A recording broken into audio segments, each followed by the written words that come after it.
یہی مزاج خدا ہے، یہی مزاج رسول خدا ہے، یہی مزاج ولی خدا ہے۔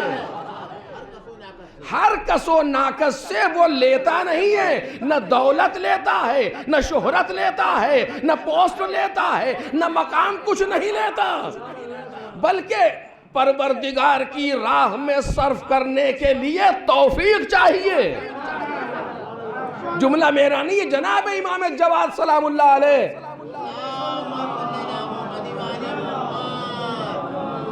چونکہ امام کی ولادت بھی اسی مہینے میں تھی، لہذا ایک حدیث ان کے حوالے سے بھی اب ذہن میں آ گئی۔ جو پہلا جملہ، تین چیزیں امام نے ارشاد فرمائی کہ مومن تین چیزوں کا محتاج ہے۔ پہلی چیز توفیق من اللہ، اللہ کی جانب سے توفیق، اس کو توفیق ملے۔ آپ دیکھیں کبھی فقیر مانگنے کے لیے آیا، جیب میں ہاتھ گیا لیکن باہر نہیں آیا، وہ فقیر چلا گیا، خوش ہوتے ہیں کہ چلیے کم از کم ٹلا نہیں، آپ کی چیز کو خدا نے قبول نہیں کیا۔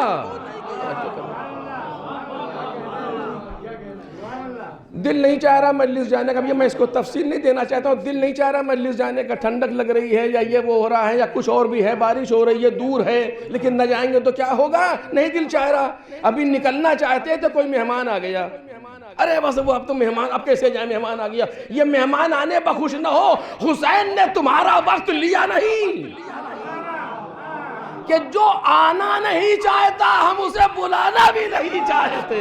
ایک صلوات پڑھ دے محمد اور آل۔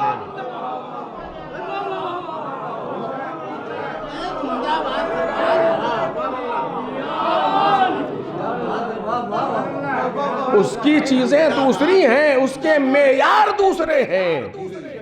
کسی نے، ہمارے استاد نے ایک جملہ کہا کہ بس اتنا خیال رکھنا کہ خدا انسان نہیں ہے، تو کیا اس کے معیار دوسرے ہیں، تمہارے معیار دوسرے ہیں۔ اب اسی کے برعکس بھی ہے، اگر ذرہ برابر بھی ان کا لحاظ کر کے کسی چیز کو خرچ کر دیا، وہ ادھار نہیں رکھتے۔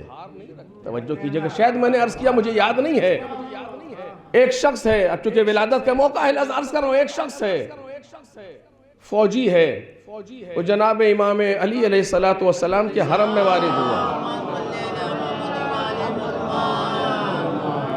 اور حرم میں آنے کے بعد اس نے کہا السلام علیکہ یا امیر المومنین، قبر سے جواب آیا وعلیکہ السلام یا فلاں، اس نے اتنا کہا وہ واپس ہو گیا، چلا گیا۔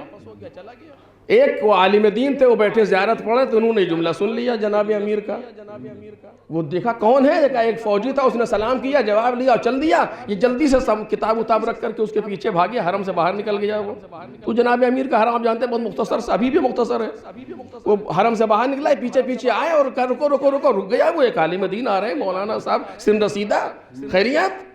کہا تم نے کچھ سنا؟ کہا کیا؟ کہا کہ تم نے سلام کیا تو قبر سے جواب آیا۔ یہ تو ہمیشہ ہوتا ہے، عجیب ہے کہ یہ تو ہمیشہ ہوتا ہے، ہم آتے ہیں سلام کرتے ہیں، مولا جواب دیتے ہیں۔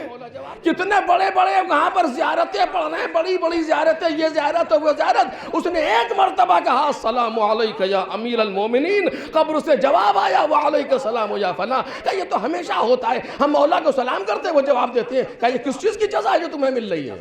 توجہ میرے عزیزوں، یہ کس چیز کی جزا جو تمہیں ملے گا؟ کوئی ایسی چیز نہیں، ہم نے کوئی ایسا کام نہیں کیا کہ تم نے کوئی نہ کوئی کام ضرور کیا ہوگا، ہو ہی نہیں سکتا۔ چونکہ اب یہ جملہ میرا ہے، علی کسی کو بے حساب دیتا ہی نہیں، چاہے اپنا بھائی ہو یا اپنا کوئی رشتہ دار ہو۔ ایک صلوات پڑھے محمد اور آل محمد۔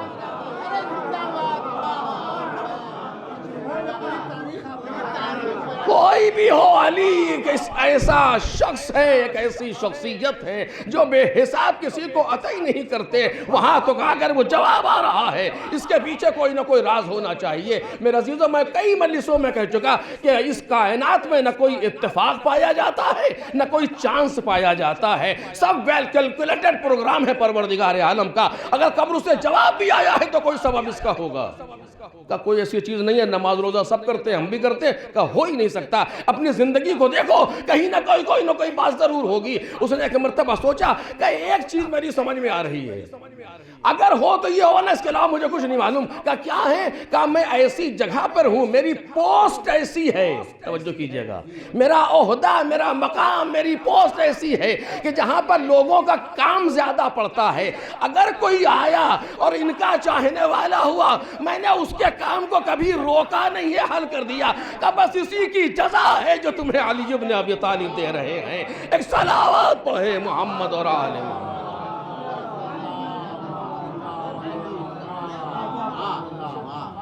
کتنے ایسے لوگ ہیں کہ جو ایک دستخط تک جن کی مولا قبول نہیں کرتے۔ کسی ایک کاپی کو آپ اٹیسٹ کرانے کے لیے جائیے، 50 بہانے بتاتے ہیں، گزٹڈ آفیسر اٹیسٹ نہیں کر رہا، کیوں؟ اس لیے کہ توفیق نہیں ہے، مولا نہیں چاہ رہے کہ اس کا ایک ذرا سا کام بھی میرے لیے ہو جائے، اس کے لیے بھی توفیق چاہیے کہ پروردگار عالم اور اس کے خاص بندے ہماری چیز کو قبول کر لیں۔ یہ ایک الگ موضوع جو عرض کر رہا تھا آپ کے سامنے کہ پروردگار عالم کے لیے اگر ہماری شہرت، اگر ہماری دولت، اگر ہمارا مقام کام آ جائے تو بہت ہے۔ توجہ کیجئے گا، کیا کریں کہ ہماری فانی چیزیں باقی ہو جائیں؟ کیا کریں؟ یہ سوال ہے، اس کو تو راہ حل ہونا چاہیے نا۔ کہنا تو آسان ہے، ہماری ساری چیزیں فانی، ظاہر سی بات ہے، جو تقریریں کر رہے ہیں آج نہیں کل فانی ہو جانا ہی نہیں، دنیا میں کیا چیز باقی رہتی ہے؟ کتنوں کو یاد ہے کسی نے کیا پڑھا تھا؟ ہو گئی بات، ختم ہو گئی۔ کیسے کریں کہ چیزیں باقی رہ جائیں؟ کا کچھ کوئی طریقہ نہیں ہے، صرف ایک طریقہ ہے، اسے خدا کے حوالے کرو۔ میں مثال دے رہا ہوں تاکہ بات واضح ہو جائے۔ اگر آپ ایک قطرہ پانی زمین پر ڈال دیں کتنی دیر تک باقی رہے گا؟ کا موسم کے اعتبار سے ہے۔ اگر سردی کے موسم میں تو کچھ دیر رہے گا اپنا زمین کے اوپر، اور اگر گرمی کا موسم ہے تو بس ادھر ڈالا ادھر گیا، ہر اعتبار سے ختم ہو جائے گا، وجود کو ختم کر دے گا اپنے۔ لیکن یہی قطرہ اگر سمندر کے حوالے کر دیں، یہی قطرہ اگر سمندر میں ٹپکا دیجئے، اب یہ کب تک باقی رہے گا؟ کہ باقی رہنا چھوڑو، اس کو مٹانا مشکل ہے، کیونکہ اس ایک قطرے کو مٹانے کے لیے سمندر کو مٹانا پڑے گا، ورنہ اپنے وجود کو کھو چکا ہے، قطرہ سمندر بن گیا۔ لیکن قطرہ جانتا ہے کہ میں تو قطرہ ہوں، کوئی اور ہے جس نے مجھے باقی کر دیا۔ یہ قطرے کی بے معرفتی ہے کہ اپنے آپ کو بھول جائے۔ بات میرے عزیز و ظاہر ہو، یہ قطرے کی بے معرفتی ہے کہ اپنے آپ کو بھول جائے، وہ قطرے کی معرفت ہے کہ اپنے آپ کو محسوس کرے مجھے باقی سمندر نے رکھا ہے۔ جب قطرہ اپنے آپ کو دیکھتا ہے تو کہتا ہے آہ من قلت الزاد و طول السفر، زاد راہ کتنی کم ہے اور سفر کتنا طولانی ہے۔ اور جب قطرہ اپنے آپ کو سمندر کے حوالے کر کے اپنے آپ کو دیکھتا ہے تو آواز دیتا ہے ینحدر عنی السیل ولا یرقی الی الطیر، علوم کے دریا مجھ سے پھوٹتے ہیں، کوئی بھی طائر فکر مجھ تک پرواز نہیں کر سکتا۔ ایک صلوات پڑھ دے محمد اور آل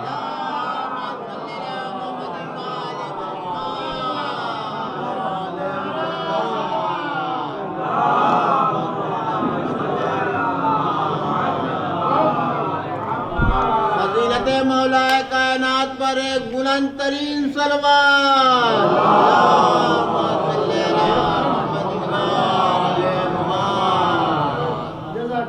ٹھیک ہے ایک اور صلوات محمد اور آل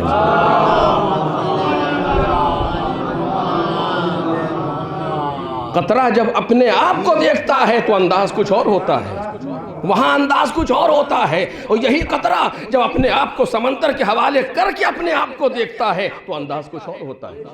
ائمہ طاہرین کے جملوں میں دونوں چیزیں پائی جاتی ہیں۔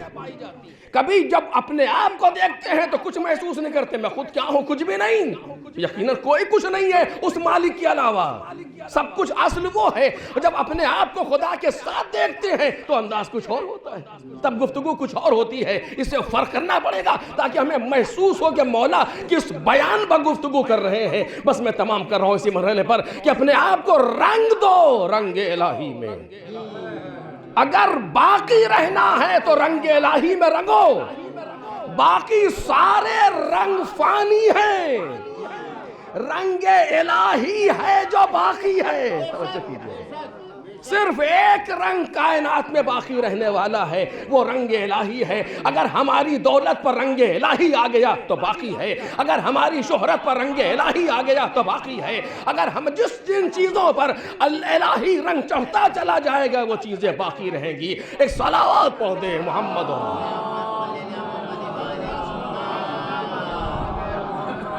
میں مثالوں میں وقت نہیں لینا چاہتا، ورنہ بہت سی مثالیں اس کی موجود ہیں۔ آپ اٹھا کر کے چاروں طرف دیکھیے، مثالیں خود بخود نظر آ جائیں گی کہ کن کن چیزوں پر کن کن لوگوں نے رنگ الہی چڑھایا تھا، اور وہ آج تک باقی ہے۔ وہ آج تک باقی ہے وہ چیز جس پر رنگ الہی چڑھ جائے، چاہے وہ کوانٹٹی کی بات نہیں ہے، مختصر صحیح الہی ہونا چاہیے۔ اب یہاں پر بات آ گئی ہے، میں جلدی سے 2 منٹ میں یہ واقعہ آپ کے سامنے عرض کروں۔ جناب امام کاظم سلام اللہ علیہ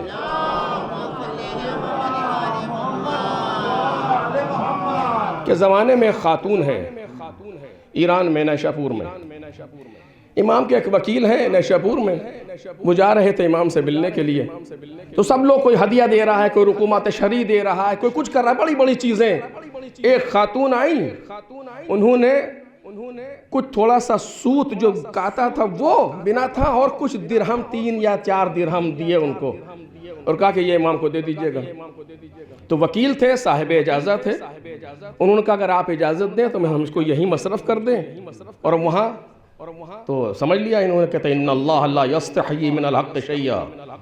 جواب میں قرآن کی آیت پڑھے، خدا حق کے مسئلے میں شرماتا نہیں ہے۔ سمجھ گئے کہ یہ کوئی معمولی خاتون نہیں ہے، چپ چاپ رکھا اور لے کر کے گئے۔ اب ظاہر سی بات ہے اس زمانے میں یہاں سے مدینے کا سفر ہے، طولانی سفر ہے، پہنچے، یہ مولا فلاں نے یہ کہا ہٹاؤ وہ دو جو شتیتا نے دیا ہے، وہ لاؤ جو شتیتا نے دیا ہے۔ عجیب، اپنی چیز کو الہی بناؤ۔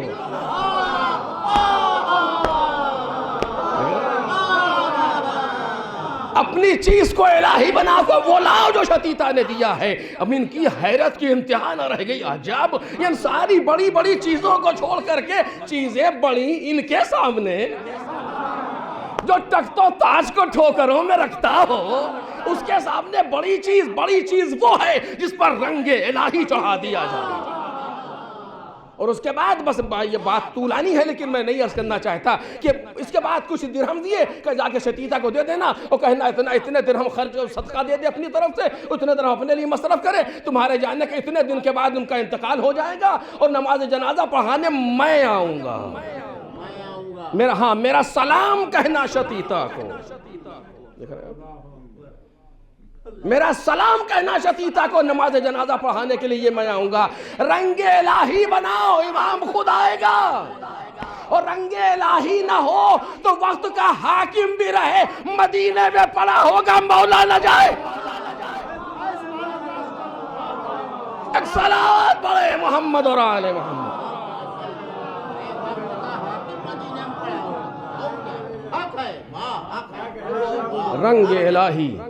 رنگ الہی، بس وعدہ کیا تھا آپ سے، 2 چیزوں کا ایک پوری نہیں کر پاؤں گا، ایک کے لیے خالی ترجمے کی حد تک بات کہہ دیتا ہوں، بات مکمل ہو جائے۔ آج جو انسان کائنات میں آیا تھا سن 30 عام الفیل میں، جو انسان اس دنیا میں جس نے دنیا کو منور کیا تھا اپنے قدم ہائے نورانی سے، اس پر مکمل رنگ الہی چڑھا ہوا تھا۔ جس طرف سے اسے دیکھا جائے وہ خدائی تھا۔ زندگی کا کوئی ایک لمحہ اس کا رنگ الہی سے ہٹا ہوا نہیں ہے۔ رنگ الہی کی تعریف اب اس کی وضاحت نہیں کر پاؤں گا۔ اس آیت نے کیا کی؟ عبادت۔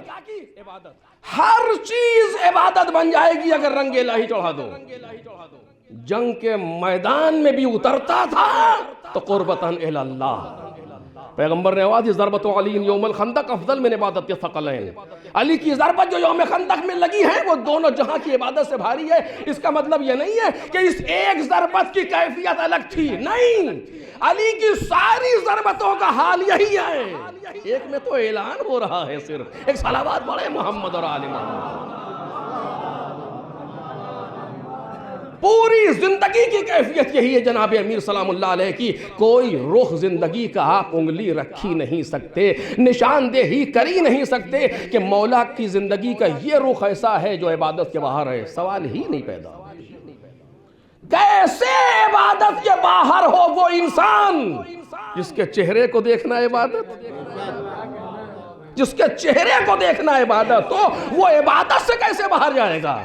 نہیں، جس کا ذکر عبادت ہو وہ عبادت سے کیسے وقت ہو اس کی وضاحت کری انسان۔ جس کا ذکر عبادت ہو وہ عبادت سے باہر نہیں، جس کی محبت عبادت ہو وہ انسان عبادت سے باہر کیسے جانے والا ہے؟ اس کی مکمل زندگی الہی، اور یہی وجہ ہے اتنا رنگ الہی چڑھا کہ تمیز دینا مشکل ہے۔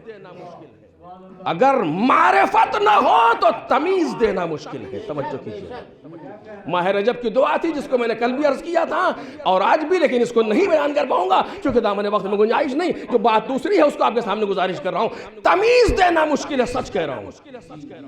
اور اگر مجھ سے کوئی پوچھے تو میں اپنی تمام تر جہالت کے اعتراف کے باوجود صرف یہی کہہ سکتا ہوں کہ پل صراط قیامت میں تو ہے ہی نہیں۔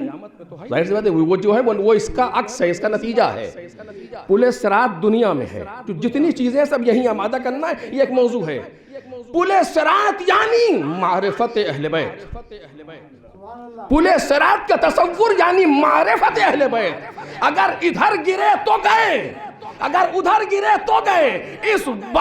اس بیچ میں چلنا یہی تلوار کی دھار سے زیادہ تیز ہے اور بال سے زیادہ باریک ہے۔ ایک صلوات پڑھیں محمد اور آل محمد۔ بس 2 حدیثیں میں صرف ترجمے کی حد تک بیان کر کے اور بات کو تمام کر رہا ہوں، وضاحت نہیں کر پاؤں گا، وضاحت میں کافی وقت چاہیے۔ 2 حدیثیں صرف آپ کے سامنے، اور دونوں حدیثیں جناب امام رضا سلام اللہ علیہ، اور دونوں حدیثیں سلسلۃ الذہب، سلسلۃ الذہب یعنی سونے کی کڑیاں، جس کو سوائق محرقہ کے مصنف نے لکھا کہ اس حدیث کی سند ایسی ہے کہ اگر دیوانے پر پڑھ دی جائے تو جنون جاتا رہے۔ اب اس کے بعد جملہ کیا عرض کروں، آپ بہرحال سمجھ سکتے ہیں۔ اگر دیوانے پر پڑھ دی جائے تو جنون جاتا رہے۔ اس کی سند ہے، اسی سند کیا امام رضا سلام اللہ علیہ نقل کر رہے ہیں۔ میں نے اپنے بابا موسیٰ بن جعفر، انہوں نے اپنے بابا جعفر ابن محمد، انہوں نے اپنے بابا محمد ابن علی، انہوں نے اپنے بابا علی ابن الحسین، انہوں نے اپنے بابا حسین ابن علی، انہوں نے اپنے بابا علی ابن ابی طالب، انہوں نے رسول اللہ نے جبرائیل نے میکائیل نے لو سے قلم۔ اس کے بعد پروردگار عالم فرماتا عجیب ہے، یہ تو وہ ہے جو ہماری سمجھ میں آ رہا ہے، اس کے علاوہ جو چیزیں ہیں وہ سمجھ سے بھی اوپر ہیں۔ پروردگار عالم فرماتا دونوں حدیثوں کی سند ایک طرح سے ہے، دونوں حدیثوں کی کیا سنی ہوئی ہے آپ کی، لیکن میں اس اعتبار سے اللہ کرنا چاہتا ہوں۔ پہلی حدیث کہ لا الہ الا اللہ حصنی، پروردگار کہتا ہے کہ لا الہ الا اللہ میرا قلعہ ہے، فمن دخل حصنی امن من عذابی، جو اس قلعے میں داخل ہو گیا اس نے میرے عذاب سے نجات پا لی۔ لا الہ الا اللہ میرا قلعہ ہے، جو اس قلعے میں داخل ہو گیا اس نے عذاب سے نجات پا لی۔ یہ ایک مرحلہ، رنگ الہی دیکھیے، توجہ کیجئے گا۔ یہی امام، یہی سلسلہ اسی اعتبار سے فرماتے ہیں، پروردگار نے کہا ولایت علی ابن ابی طالب حصنی، علی کی ولایت میرا قلعہ ہے، جو اس قلعے میں داخل ہو گیا اس نے میرے عذاب سے نجات پا لی۔ ایک صلوات پڑھے محمد اور آل محمد۔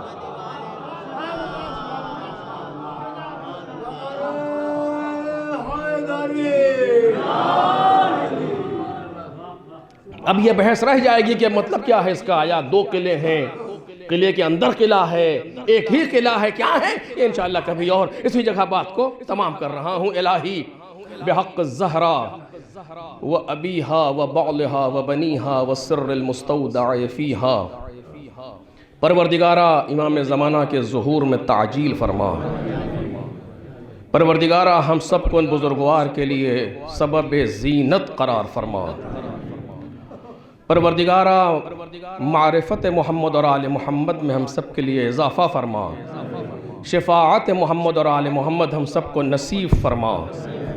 پروردگارہ بحق محمد و آل محمد ہمارے گناہوں کو معاف فرما، ہماری خطاؤں سے درگزر فرما، دنیا اور آخرت میں ہمارے عیوب کی پردہ پوشی فرما، مریضوں کو شفا عطا فرما، مرحومین کی مغفرت فرما، قرضداروں کا قرض ادا فرما، حاجت مندوں کی حاجتیں روا فرما، پرچم اسلام کو سر بلند فرما، پرچم کفر و نفاق و شرک کو سرنگوں فرما، مقامات مقدسہ کی حفاظت فرما، مراج کرام خصوصاً رہبر کے سائے کو ہم سب کے سروں پر دوام فرما۔ پروردگارہ جہاں جہاں بھی محمد اور آل محمد کے چاہنے والے سب کے دین و ناموس، جان و مال، عزت و آبرو کی حفاظت فرما۔ دشمنان محمد اور آل محمد اگر قابل ہدایت نہیں ہیں تو جس لباس میں بھی ہیں رسوائی و ذلت کے ساتھ نیست و نابود فرما۔ پروردگارہ ہم سب کا خاتمہ بخیر فرما، اس قلیل ذکر کو اپنی بارگاہ میں قبول فرما۔ ربنا تقبل منا انکا انت السمیع العلیم۔ حضرات ایک مرتبہ سورہ حمد اور 3 بار سورہ اخلاص کی تلاوت فرما کر ان تمام لوگوں کو اپنے اس عبادت میں شامل کریں کہ جو اس عبادت میں مصروف رہا کرتے تھے اور اب زیر خاک ہیں۔ خصوصاً برادر محترم جناب ظفر صاحب کو کسے خبر تھی کہ میں کیا کہوں، کیا عرض کروں، اتنا کہنا چاہ رہا تو اس وقت بھی جانا تو سب کو ہے، لیکن بہت عجیب وقت پہ گئے، بہت عجیب وقت پہ گئے۔ بالآخر مصلحت پروردگار ہے، ان کو اپنے اس فاتحے میں اور مدافعان حرم و حریم اہل بیت کے شہداء کو خصوصاً اس میں شریک کریں۔ بسم اللہ الرحمن الرحیم۔